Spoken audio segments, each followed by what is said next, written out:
Sounds good.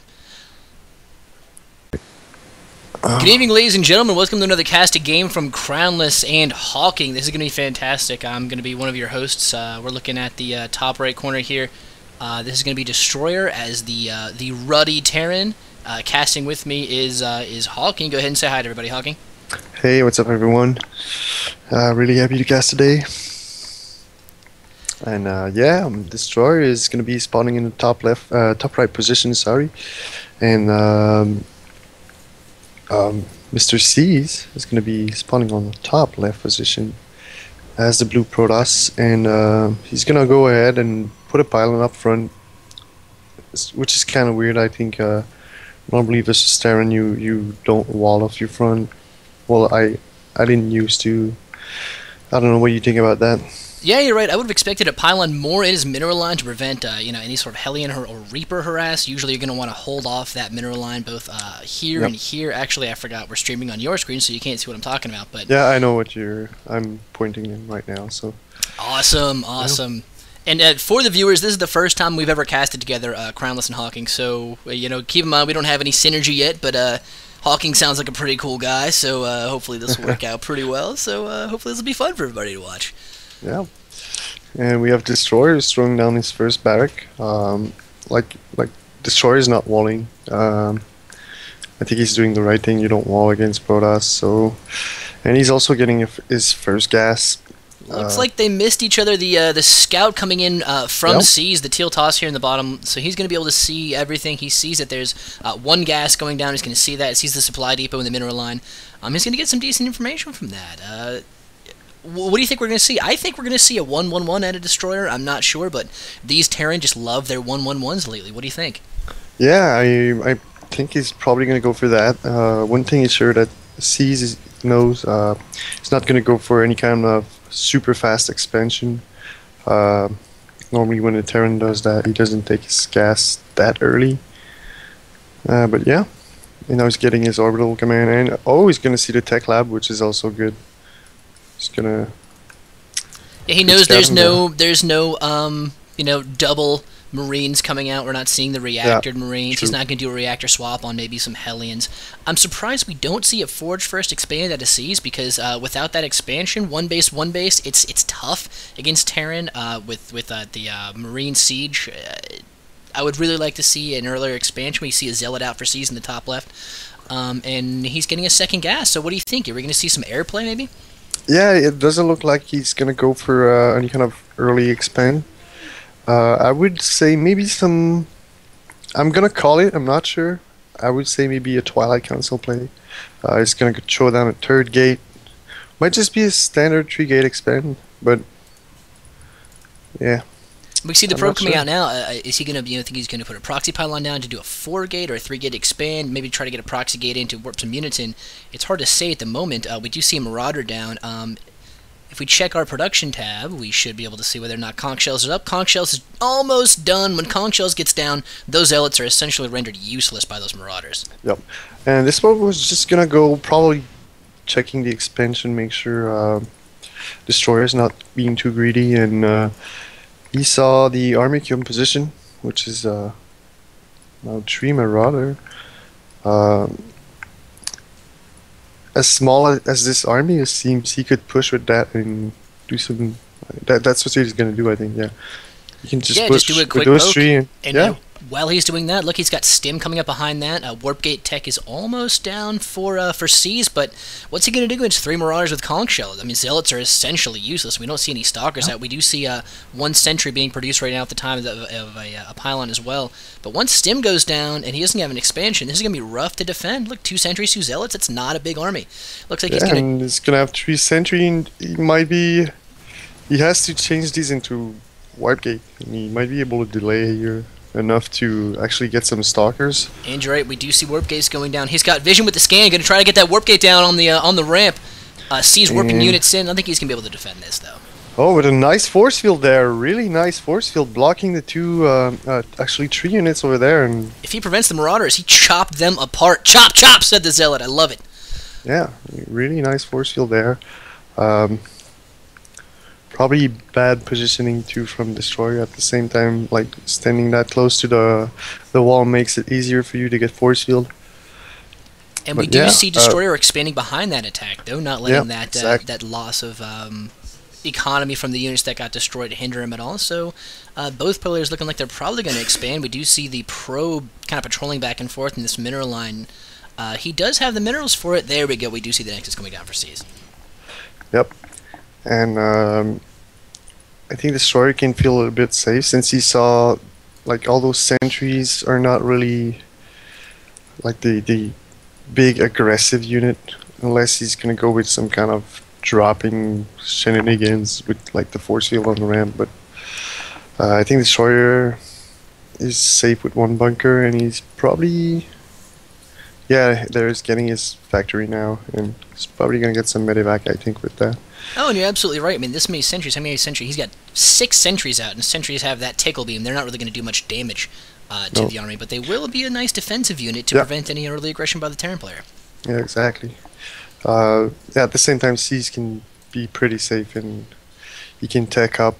From there, he can, like, from this time now, he can do, like, pretty much anything. He can go to robo play. Oh, he's got hallucination. Hallucinated Phoenix. I love that as a scout. What a great scouting unit, the Hallucinated Phoenix.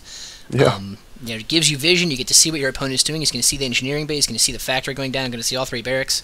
And really at no opportunity cost. It cost him nothing to make that Phoenix. So it's just a wonderful scouting unit. Yep, true. And meanwhile, Dstryr was scouting the bottom left position, I would say, not the middle left position, for any kind of hidden expose. Yeah, checking for that ninja third. There's a lot of zealots there. I hope he doesn't lose these marines. He's going to get stuck.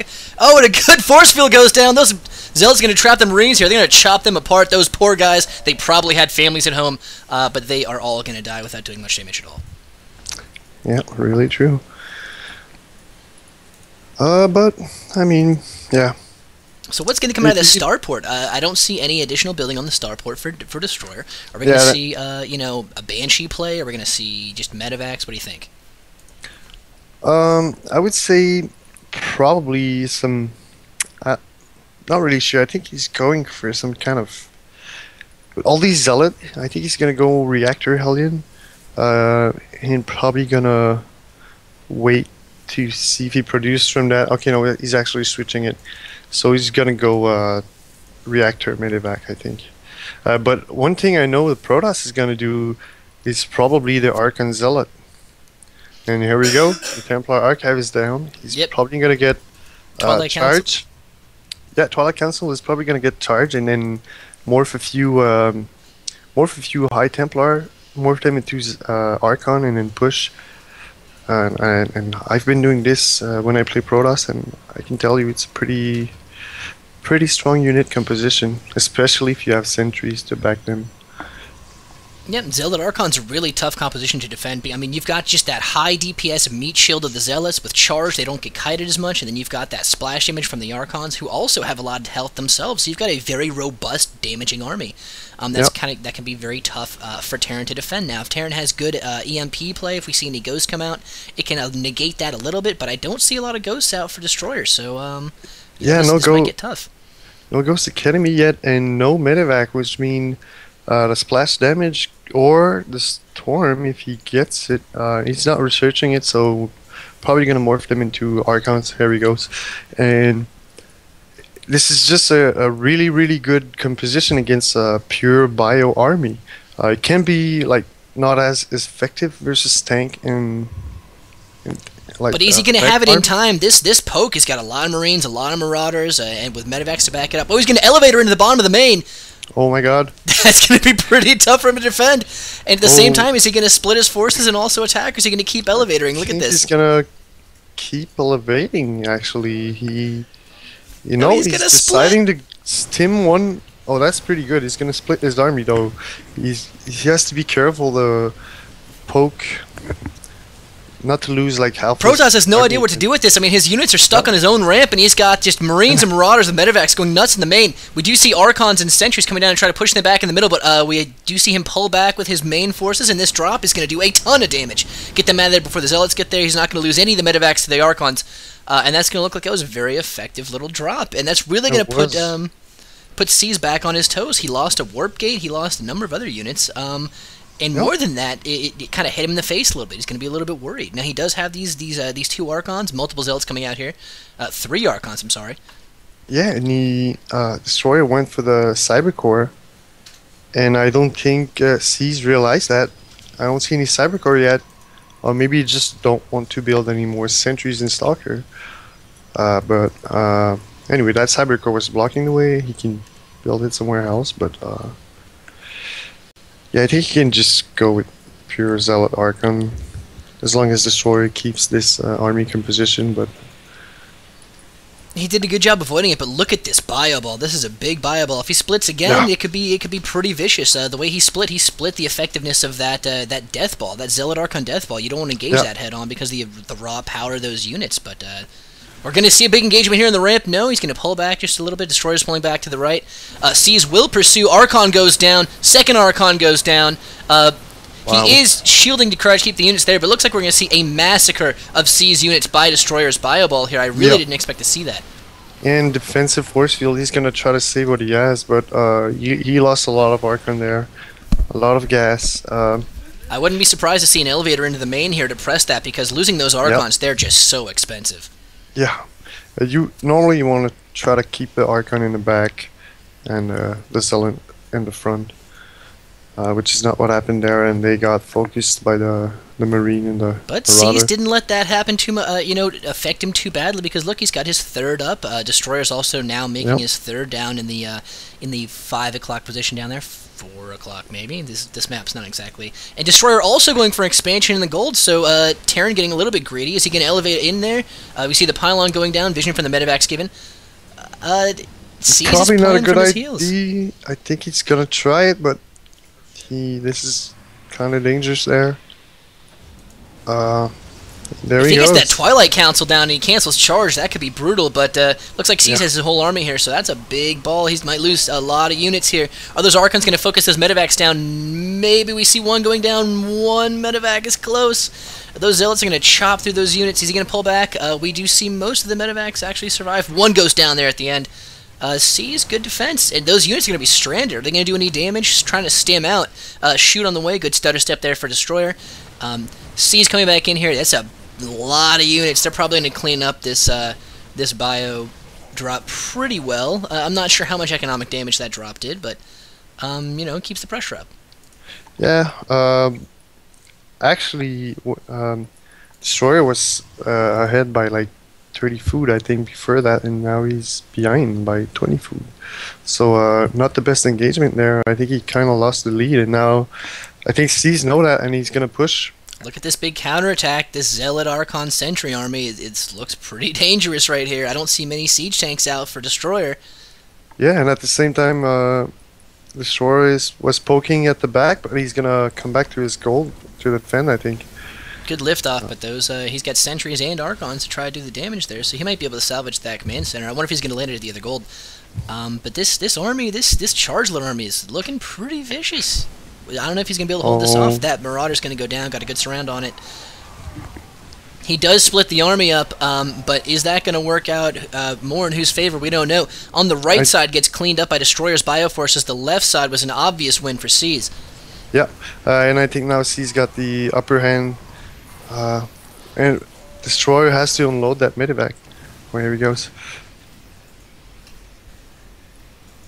This is a very intense game getting down here by the natural Destroyer. It looks like, this game started off in Destroyer's favor, and now it could be anyone's game. I mean, this many Zealots is a pain in the ass if you don't have some Ghosts, and I don't see any Ghosts coming out. I see Marines and Marauders being built, and Medivacs, the standard MMM ball, but without any EMPs, those Zealots are going to tank a ton of damage.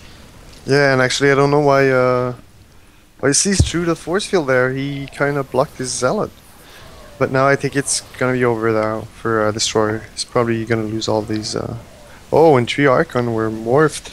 I saw that coming in from the south. I guess I missed that. He warped it in the proxy pylon down there at the position, warping in more zealots as well. Seaz is keeping up a lot of pressure. Is he going to be able to? Is he going to be able to finish this off? That's the question. Yeah, and he's proxying Manor Pylon at Dstryr 3rd. Dstryr is pulling his SCVs. I don't think he's going to be able to have this. Dstryr with 2,500 gas and 4,500 minerals. His economy is way ahead, but his army is way behind. And at this point, I think he's gonna have to rebuild a small bio ball and then try to repulse that army. Defense coming down. If he can't repel this army, then that's going to be GG. Looks like he's going to be able to save the command center, though. Some decent force fields going down. Good force fields now, splitting the army in half. Are the Ghost Archons going to go down? The Archons are going to pull back across the ramp. Defensive force fields going down to prevent Dstryr from pursuing. Yeah, I don't know at the income tab. I think Dstryr just lost a bunch of SCVs right there, engaging with them, but and he might lose this command center. It's burning. Oh, 80 HP. He's gonna be able to save it. He's gonna get it. All right. That little group of SCVs there at the bottom. I don't know how they can reach up that high. If Zerglings can't attach that high, I don't know how they can use those little drills to reach up that high. But I'm not here to comment on the true. physics That's of the one game. thing that it's like kind of cheating. Like, yeah, how come they can repair if they've got a little drill and a Zergling can't jump up there? Yeah, that's. But Terran is a cheat race team, like everyone knows. Oh man, look at this attack on the natural. We see Zealots, we see Archons, tons of combat shielded Marines doing lots of damage. These Archons are going to do... The Archons are going to... The splash damage is going to chew through them. He's going to be able to clean this up, though. It looks like he might, if he can get these last Archons down, he might be able to defend this natural. What a game we have here. Wow. Yeah. I was expecting something more one-sided or something closer, but we've got just an incredible slugfest going on between these two players. Yeah, true. And now Dstryr has some Ghost, 4 in total. And actually, let me see if he has... Yeah, 4 Ghosts with probably like 100 energy each. And there goes they the do EMP. Get a barracks down. But yeah, with the EMP and these combat shielded stemmed Marines, that's going to be a ton of damage going into these Archons. He's going to get an Archon down. Oh, that's a lot of charges coming out there. He's going to be able to back off. He's going to try to break it up with the force fields. Oh no, but... Oh my god, Dstryr just lost all his Ghost. He does have some Stem Marauders coming in that might be able to clean this up, but losing those Ghosts is a big loss. All of the Zealots going down. Are they going to be able to snipe that Archon? If they snipe that Archon, that'd be great, but there's too many Zealots coming in. Get that Marauder out of there. Look at those charges. Let's get in the surround. Doing that double-bladed damage that sweeps for... What, does he have upgrades? Get that 1, so that's a 9 damage, attacks for 2. That's 18. He's got only 1 shield, so that's a lot of damage, per swing for these Zealots. We do see a saturated gold expansion for Dstryr, though, trying to make up for that economic loss, and we do see a gold expansion going down as well for Seaz. Yep, and it's about to finish. But I don't know. Seems like Dstryr is gonna have to take down his fort because he's gonna be. As soon as Seaz get this gold running, he's gonna be in a really good spot. What we don't see from Dstryrs, we're not seeing much tech up. Actually, we're not seeing it from either player. Really, the highest tech we see is Archons. We don't see Colossus yet, and we do see in Seaz base we do see 8 probes that are idle right now. He's mined out both of these assimilators. He's got saturated ones in the other bases, but those probes are just sitting there. And who's going to take the late tech? We don't see a mothership. We don't see any Stargates. We don't see a fleet beacon. Meanwhile, Seaz is inside Dstryr's base with a huge swell of Archon. Actually, there is 8 Archon in total. Oh, geez, this Archon push here, they're going to kill that barracks, they're going to kill that command center. This might be GG with these Archons here. That's a big Archon ball. Yeah, and Dstryr did a little push at Seaz gold. Killed a few probe, but the problem is getting killed right now by this huge army. This looks like it's going to be GG. This Zealot Archon is just a lot of damage. There we go. There we go. A good game out of both these players, though. I was very, very happy to get a 28-minute game out of the first cast. It was fun casting with you, Hawking. Hopefully we'll get to do another one in a minute. All right, I'm going to save that and put it on YouTube.